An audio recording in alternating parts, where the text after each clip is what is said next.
하나님 말씀 같이 보겠습니다. 사무엘 하 7장 1절부터 9절까지의 말씀이 되겠습니다. 사무엘 하 7장 1절부터 9절까지입니다. 페이지로는 473페이지에 있습니다. 사무엘 하 7장 1절부터 9절까지의 말씀을 저와 한 절씩 교독하겠습니다.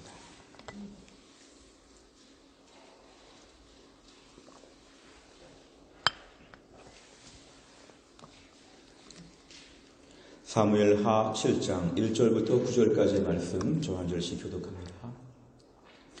여호와께서 주위의 모든 원수를 무찌르사 왕으로 궁에 평안히 살게 하신 때에 왕이 선지자 나단에게 이르되 볼지어다 나는 백향목 궁에 살거늘 하나님의 궤는 휘장 가운데에 있도다. 나단이 왕께 아뢰되 여호와께서 왕과 함께 계시니 마음에 있는 모든 것을 행하소서 하니라. 그 밤에 여호와의 말씀이 나단에게 임하여 이르시되 가서 내 종 다윗에게 말하기를 여호와께서 이와 같이 말씀하시되 네가 나를 위하여 내가 살 집을 건축하겠느냐. 내가 이스라엘 자손을 애굽에서 인도하여 내던 날부터 오늘까지 집에 살지 아니하고 장막과 성막 안에서 다녔나니 이스라엘 자손과 더불어 다니는 모든 곳에서 내가 내 백성 이스라엘을 먹이라고 명령한 이스라엘 어느 지파들 가운데 하나에게 내가 말하기를 너희가 어찌하여 나를 위하여 백향목집을 건축하지 아니하였느냐고 말하였느냐. 그러므로 이제 내 종 다윗에게 이와 같이 말하라. 만군의 여호와께서 이와 같이 말씀하시기를 내가 너를 목장 곧 양을 따르는 데에서 데려다가 내 백성 이스라엘의 주권자로 삼고 같이 있습니다. 네가 가는 모든 곳에서 내가 너와 함께 있어 내 모든 원수를 네 앞에서 멸하였은즉 땅에서 위대한 자들의 이름같이 내 이름을 위대하게 만들어 주리라. 아멘. 오늘은 평안할 때 무엇을 생각합니까? 이런 제목으로 하나님 말씀 함께 나누겠습니다. 우리가 사람을 진정으로 알 수 있는 방법 중에 하나는 그 사람이 평안할 때에 무엇을 하느냐를 보면 그 사람의 내면을 알 수 있습니다. 급한 일이 있을 때는 바쁘니까 어쩔 수 없고 힘든 일이 있으니까 어려울 때 할 수 없고 하지만 별 걱정이 없고 평안할 때에 이제 그 사람 마음에 숨겨져 있는 그 사람의 생각이 드러나고 인생관이 드러나기 때문에 그렇습니다. 오늘 본문의 1절을 보시면 여호와께서 주위의 모든 원수를 무찌르사 왕으로 궁에 평안히 살게 하신 때에 오늘 1절은 바로 다윗의 인생에 정말 매우 특별한 시간입니다. 이것은 바로 평안할 때에 주위의 모든 원수를 다 무찌르셨고 이제 왕이 궁에 평안히 살게 되었다. 우리가 알 수 있듯이 다윗에게는 숱한 고난이 있었습니다. 첫 번째로는 사울왕의 고난이 있었죠. 사울이 계속 쫓아오고 암살 위협이 있었고 늘 도망 다녀야 됐습니다. 밤에도 편안히 잠을 잘 수 없는 것은 언제 사울은 이스라엘의 왕이기 때문에 지금 작정하고 왕이 나를 죽이려고 한다. 대통령이 죽이려고 한다. 이러면 매우 위험한 것이죠. 육해 공군 모든 걸 다 동원해가지고 모든 정보망을 동원해가지고 나 하나를 죽이겠다고 왕이 결심하는 것은 매우 공포스러운 현실이었습니다. 그런 가운데 오늘 다윗은 매우 어려운 날들을 겪었습니다. 그리고 또 왕이 될 때까지도 험한 시간이 많이 있었지만 이방 민족과의 전쟁들도 많이 있었습니다. 그러니까 주변의 모든 나라들과의 싸움들도 많이 있었고 또 아주 최근에 오늘 본문을 앞두고 아주 최근에는 하나님의 법궤를 모셔오는 이 엄청난 일도 이제 맞춰지게 되었습니다. 그러니까 다윗은 오늘 본문에 최소한 이르게 되면 그런 모든 것이 다 정리가 되었습니다. 그의 왕위도 견고해졌고 이제 누가 덤비지도 아니하고 뭐 어떤 반란 시도도 없고 그리고 아무 문제가 없는 이제 다윗은 지금까지 정말 오랜 고난이 끝나고 이제는 죽을 때까지 편안히 갈 수 있는 다윗은 지금 그러한 때를 맞이한 것처럼 보였습니다. 이때 다윗의 마음이 어떠하였을까요? 우리 생각에 내가 만약에 다윗이었다면 이때 어떤 마음을 갖게 되었을까요? 우리가 오늘 이 부분이 오늘 초점이 되고 말씀의 적용이 중요한 점이 되겠습니다. 흔히 사람들은 이럴 때 어떤 생각을 갖게 되냐 하면 우리가 사사기를 먼저 예를 들면 사사기 3장 11절 12절에 그 땅이 평온한 지 40년 만에 그나스의 아들 온넬이 죽었는데 이스라엘 자손이 또 여호와의 목전에 악을 행했다. 우리가 사사기를 보면 여러 사이클이 반복이 되면서 이스라엘 백성의 가장 큰 고질적인 문제는 뭐냐면 평안하면 범죄하는 것이었어요.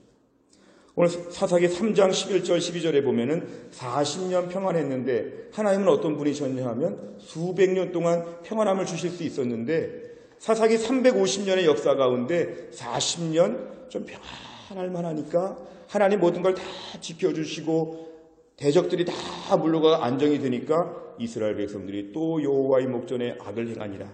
하나님께서 모압 왕 에글론을 강성하게 하사 그들을 대적하게 하셨다.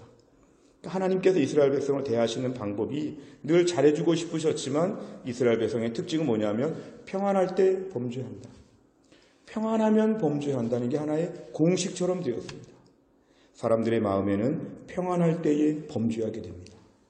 교도소에서 나왔는데요. 나오자마자 형량이 다 끝났는데 두부 하나 먹고 새 사람 된 것처럼 결심했는데 나오자마자 집에 가는 길에 누구 것을 훔치거나 누구를 때리거나 옛날 지은 죄를 또 반복하는 것. 이게 바로 뭐냐면 사람의 죄성이 있다는 것이죠. 사람의 죄성. 얼마나 무서운지 교도소에서 나오는 길에 죄 짓고 그날 붙잡혀 들어오는 죄수도 있는 걸 보면 우리들도 오늘날 여전히 이렇습니다. 평안하면, 벌이 끝나면, 고난이 끝나면, 살만하면 항상 넘어지게 되었다는 것이죠. 예레미야 22장 21절에 보니까 이런 말씀이 있습니다. 내가 평안할 때에 내가 네게 말하였으나 네 말이 나는 듣지 아니하리라 하였나니. 하나님께서 우리에게 평안할 때도 말씀하신다는 거죠. 내가 평안할 때에 내가 네게 말하였으나 네 말이 나는 듣지 아니하겠습니다. 왜 안 들었을까요? 평안하니까요. 평안합니다. 아이들도 건강하고 돈도 잘 벌고 집안에 문제가 없습니다. 평안하니까 하나님이 우리에게 이렇게 해라 말씀하시니까 안 듣겠습니다 하나님, 이런 반응을 보인다는 것입니다. 왜 우리가 안 듣게 되냐 하면 지금은 평안하기 때문에 하나님을 간절히 찾을 필요가 없다는 것이죠. 지금은 편안할 때니까 그렇게 하나님 앞에 쩔쩔맬 필요가 없습니다. 하나님께 뭐 기도하라고요? 예배드리라고, 순종하라고, 성경 보라고요? 저는 다 안 해도 괜찮습니다. 지금은 평안하니까 제가 그렇게 간절하게 매달릴 필요가 없습니다. 하나님 앞에서 저 자세를 갖지 않고 그 자세를 갖는 것이죠.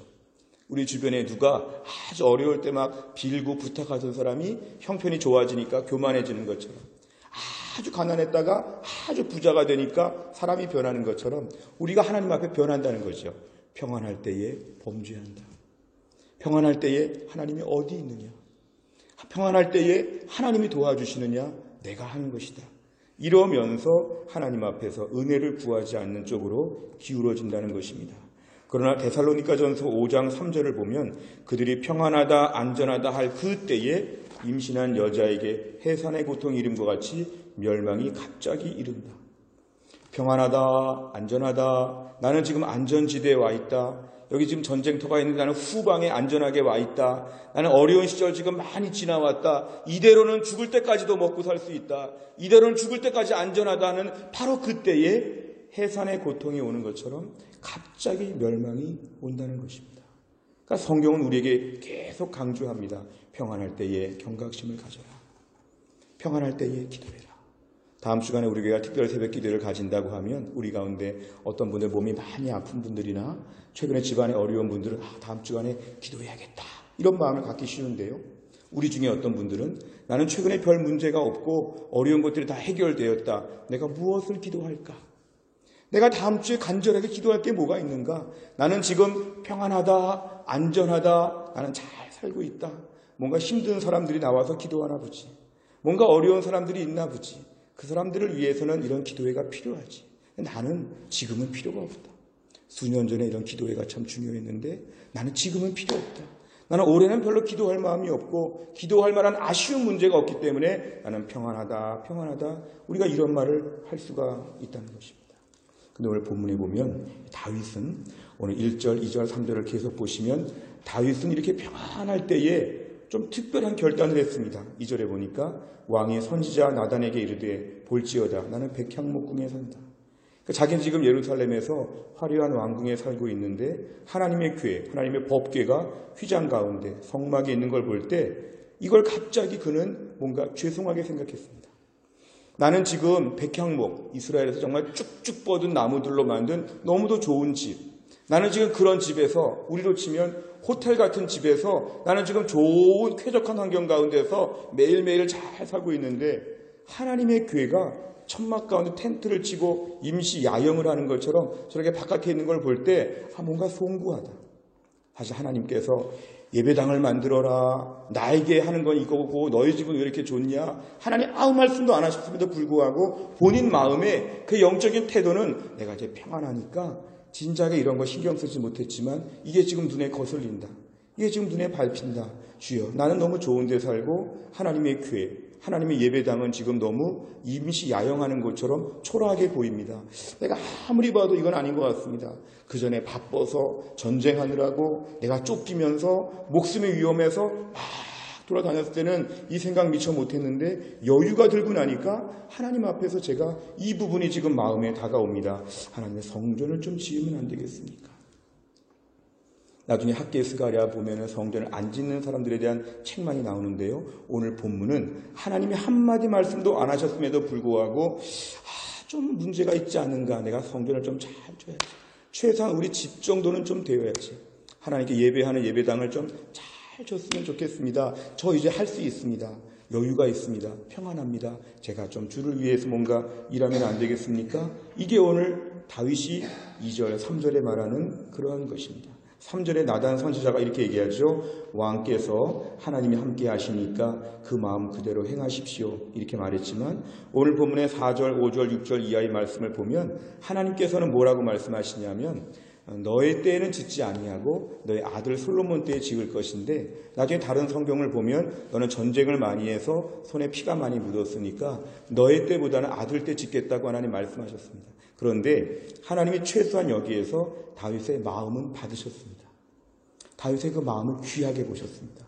그러니까 하나님 뭐라고 말씀하시냐면 네가 나의 집을 짓겠다고 했지만 오히려 내가 너의 집을 지어주겠다. 하나님 말씀한 집은 왕조를 얘기합니다. 다윗 왕조가 끊기지 않도록 내가 집 지어주겠다. 그러니까 다윗의 마음에 하나님을 향해 내가 뭔가 하고 싶습니다 하면 어떤 걸 하나님이 허락하시기도 하고 금지하시기도 하는데 하나님이 금지하시더라도 하나님 뭘 보시냐면 마음의 중심을 보신다는 거죠. 그 마음이 너무 귀하다는 거죠. 하나님의 계획은 솔로몬 때 성전을 짓는 것이었는데요. 다윗의 이 마음을 하나님 받으셨습니다. 그래서 하나님은 네가 나의 집을 짓는 것이 아니라 내가 너의 집을 지어주겠다. 너의 왕조가 견고하겠다. 나중에 실제로 이스라엘 유다의 역사를 보면 북이스라엘은 한 200여 년 지나면서 걸핏하면 쿠데타가 일어나서 자꾸만 서로 죽이고 아예 왕족이 다 없어지는 분위기지만 이 남유다 왕국의 다윗 왕조는 아무리 어려운 일이 있더라도 다윗 왕조가 이어지도록 하나님이 역사하셨다는 것이죠.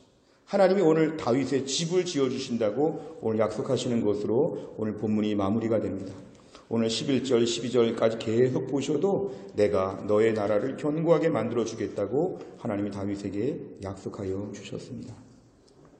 다윗은 자신이 이제 좀 쉴 만할 때, 이제 좀 여유로울 때, 이제 좀 고생 안 하고 좀 살 때에 인간적인 마음을 가질 수 있었습니다.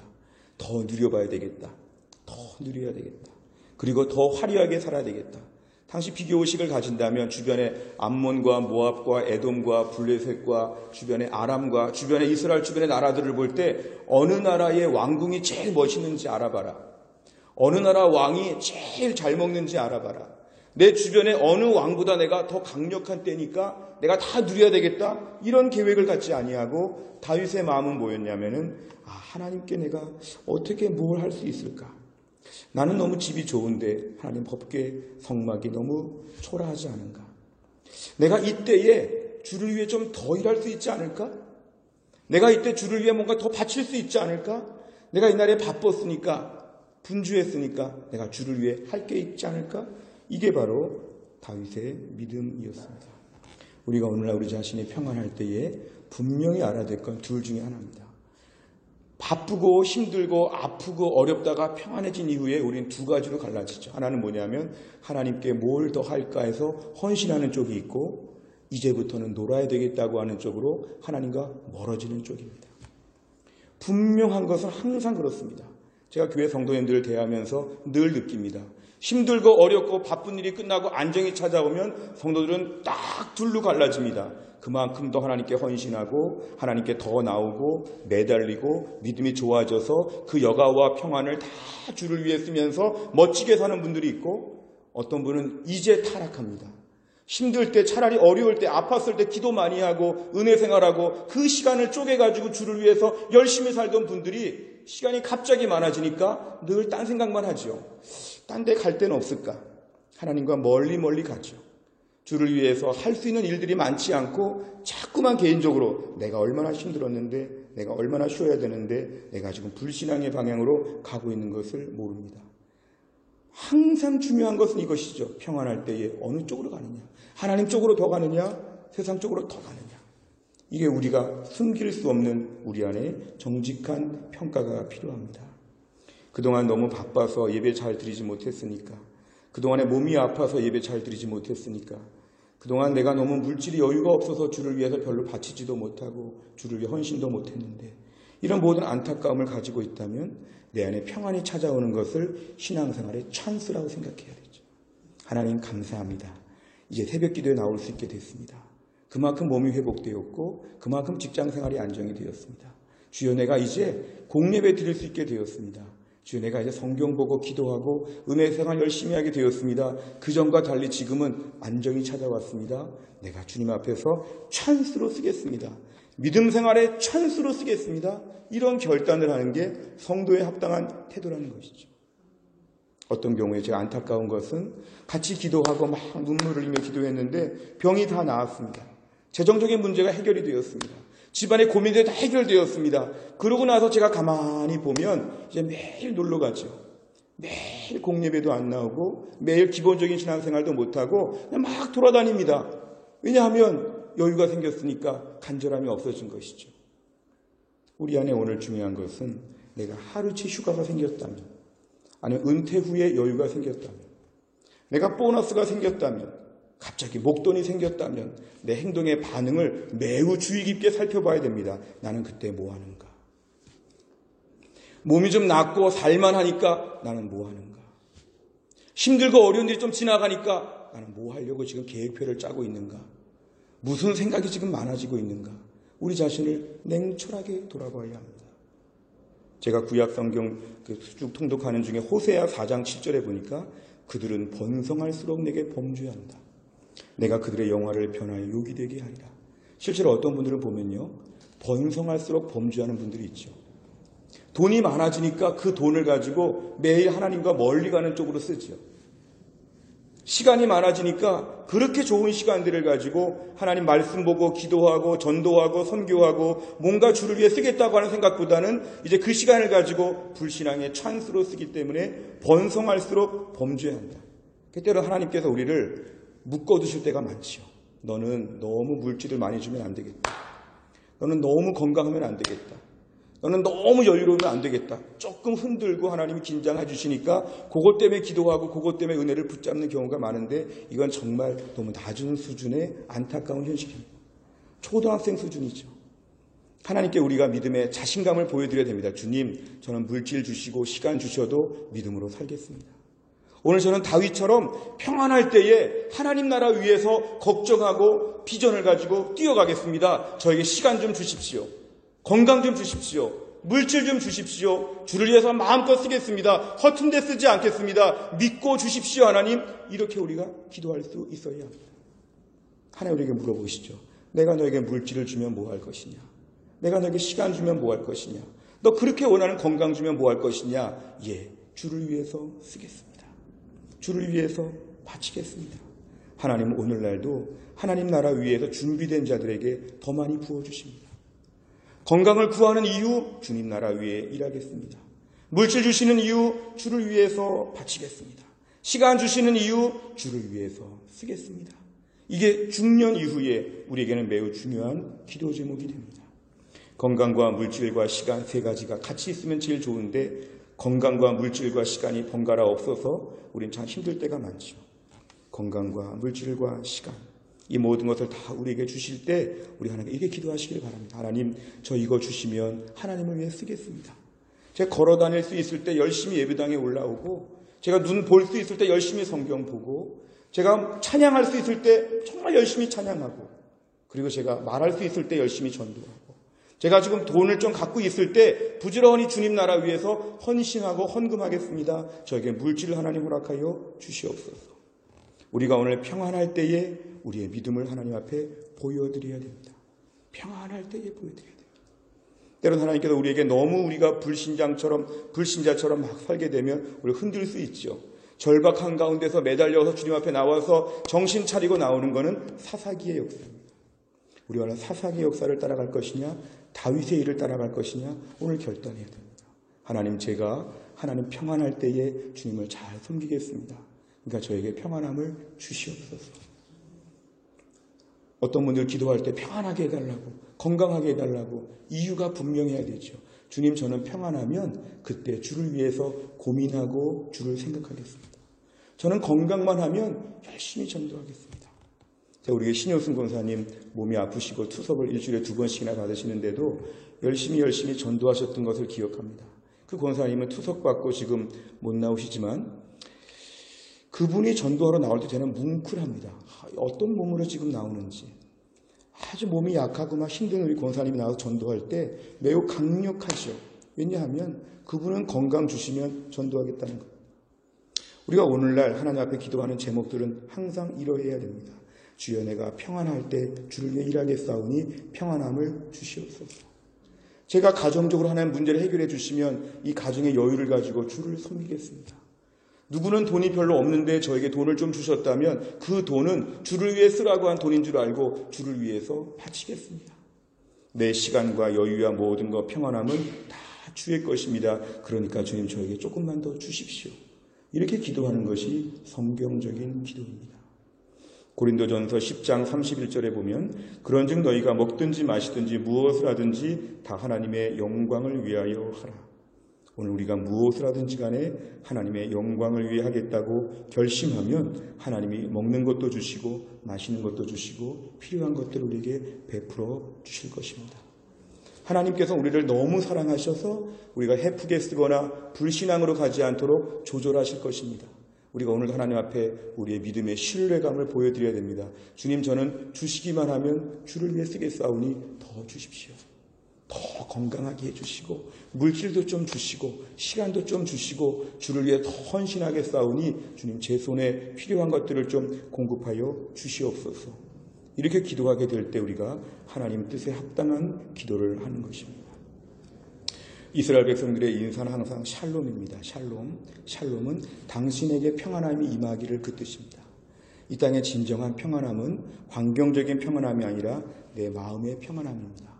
진정한 평안을 완성하기 위해서는 오늘 말씀 앞에서 평안할 때에 하나님을 만나고 믿음으로 바로 서게 되면 평안함이 완성됩니다.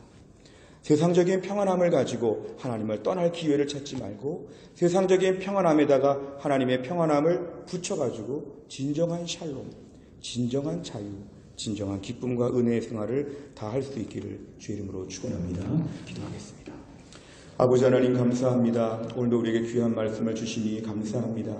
평안할 때 무엇을 생각하는지 우리 자신을 돌아보면 우리는 사사기처럼 살 때가 너무도 많습니다. 평안하니까 딴 생각하고 별 문제가 없으니까 불신앙의 길로 미리 가방을 싸고 짐을 쌀 때가 얼마나 많은지 오늘 말씀에 의하면 평안할 때 하나님 앞에 다윗처럼 주님 나라 위하여 기도하고 생각하고 헌신할 수 있는 믿음의 사람이 되게 하여 주시옵소서. 짧은 인생을 살면서 평안할 때마다 우리의 믿음을 증거하여서 하나님 우리에게 더 믿고 맡기실 수 있는 하나님 물질과 시간과 건강과 모든 것을 더 넘치게 부어주실 만한 축복의 그릇으로 준비될 수 있도록 하나님이 함께하여 주옵소서. 사랑하는 모든 성도님들 하나님 함께하셔서 물질도 주시고 건강도 주시고 모든 면에 여유를 주시되 이 모든 걸 주님 앞에 쓸 수 있는 영적인 준비가 갖추어질 수 있도록 하나님이 함께하여 주옵소서. 모든 말씀을 예수님의 이름으로 기도하옵나이다.